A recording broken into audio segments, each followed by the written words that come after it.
After teeth get extracted, if they did not get replaced by dental implants in proper time, bone shrinkage or bone atrophy is going to happen where the bone size is going to be reduced significantly. We don't have enough bone to place the dental implants. To increase the size and the volume of bone again, that could be done in many methods. One of them is to add bone grafting material.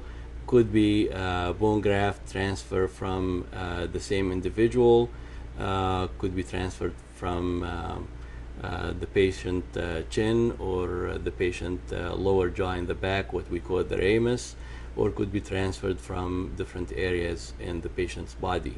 With the availability of bone graft material in tissue banks, I don't think it's very justified nowadays to go and harvest bone from the patient, let me say, iliac crest or from the patient tibia, and there's no reason to go through the morbidity and complications of the surgery and the pain and so forth.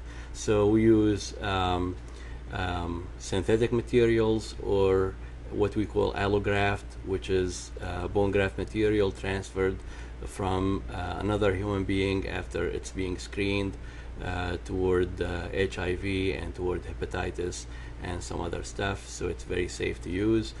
There's xenograft, where we get bone from animals and we treat it in certain ways, and then we use it as bone graft material, and each one of them has different indications. So the dentist who does a bone graft should be very knowledgeable about the handling of those materials and how to use them and how to utilize them to get very successful result. But what's big in bone graft, in my opinion, is bone manipulation. Dr. Health Tatum, he's one of the pioneers in bone manipulation, and I learned a lot from him. And then I developed my own technique in bone manipulation, where we use bone distractor, which in process called distraction osteogenesis, where we place a device on the bone and create certain cuts, and then we activate that device, and every day we lengthen the bone and increase the height of the bone in small increments until we get to the desired volume and size of bone, and create a good enough foundation for implants to be placed on the same day, so patients don't need to go through second surgery of placing the dental implants. So the bone is expanded, the implant is placed, and that will save the patient, first of all, time, so there is no delay like 6 months for the bone graft to mature and then place the implant. The implant is placed immediately.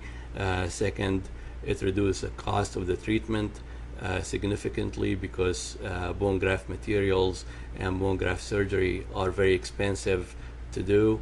And third, and more important, or most important, is reducing the trauma and the pain following the surgery. Most of my patients, 90% of them, they report no pain or swelling on the second day after surgery, and they pursue normal daily function and activities.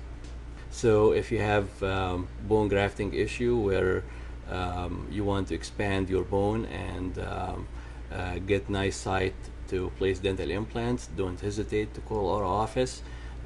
My staff will help you right away. You can shoot us an email too, and we'll respond to you quickly, and I'll be very happy to sit with you and go over your case and explain to you your options and what to expect and what's not. So don't hesitate, give us a call, and I'll be very happy to help.